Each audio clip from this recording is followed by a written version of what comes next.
everyone, so I think I might have found a close dupe to the Becca Backlight Priming Filter. Today we are trying out the newest primer from Wet n Wild. It's the Photo Focus Dewy Face Primer. On their website it says, "Till prime, do us part."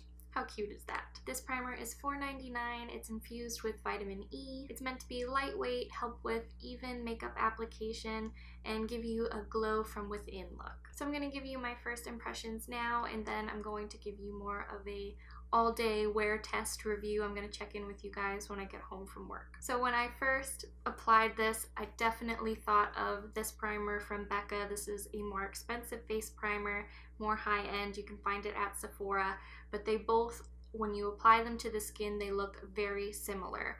I will say this one from Wet n Wild is a little bit more sparkly. So your skin does look extremely dewy when you apply it. You don't need too much when you apply it to your skin, just enough to cover your whole face. You could even just add this primer under areas where you want your foundation to really glow. So maybe on the high points of your cheeks, maybe down the bridge of your nose. It depends on how you want your makeup to look, but I think that paired with the Wet n Wild Photo Focus foundation, you can tell there is a glow from within look that they mentioned. The foundation went over the primer extremely easily. I had no issues with that. For reference, this is the shade Shell Ivory for the Wet n Wild foundation. It does kind of smell. It's not the greatest smelling foundation, but it does look beautiful on the skin. So I do have high hopes for this primer because it does remind me a lot of this one. But like I said, it is a little more sparkly, but I don't see any type of little glitter flecks on my face. So they're so fine that you don't really notice. It comes with 0.84 fluid ounces and it's cruelty free. So this is what my makeup looks like right now. So far so good. And I will check in with you guys again when I get home from work and we'll see how well my makeup lasted throughout the day. And today's gonna be a long one. So I will check in with you guys later tonight and give you more of my thoughts. Here's just a bit more of a zoomed in look before I go. I am back. I told you it was going to be a long day, and it definitely was. I have had my makeup on for about 11 hours now. All things considered, it's not looking as terrible as I was expecting it to by this time of the day.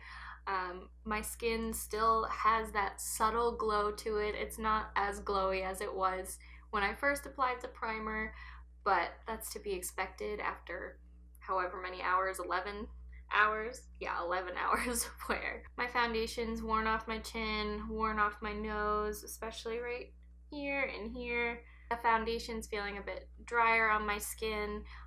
Where I applied the blush, you can see the more peachy flecks more evidently than you could when I first applied my makeup, but I wasn't expecting this primer to be the most amazing long-lasting primer ever. It just did create a beautiful glow to the skin, and I will say for most of the day my makeup looked really nice. I do still think it's very similar to the Becca Cosmetics Backlight Priming Filter. It's rare that a primer really still shows through after this long of a wear time. A little shout out to this blush, the Papa Don't Peach from Too Faced, is what I put on my face today, and I can still see it. I can see it more evidently now because it's really showing up in my pores and kind of dryly sitting on top of the foundation, but the fact that it's still on my face is insane to me because blushes don't last as long on the face as some other products do, but it's still there. But back to this primer, it's affordable, it's not going to break the bank, and you really don't need to use as much as I did in the demo. You could use a bit less, you could mix it in with your foundation. That's not going to serve the same purpose, but you could add it into your foundation to add a little bit more of a glow. But it does honestly look like my skin is still glowing and healthy and dewy even after this long amount of wear. I mean, it looks drier and not as nice on the skin, obviously, but with that long wear time, I haven't touched up, I haven't refreshed my face with any type of setting spray. It's just gone through the day. So the verdict on this guy is I do really like it. Worth picking up if you do want a dewy primer. I think if you're oily, you're not going to want this because it does, like I mentioned before, have that subtle sort of sparkle sheen to it, but it'll just make you look more oily. Anyway, I hope you enjoyed this review. I'm enjoying this product so far. Thank you so much for watching. Please remember to like, share, subscribe, and comment, and I will see you in my next video. Bye everyone.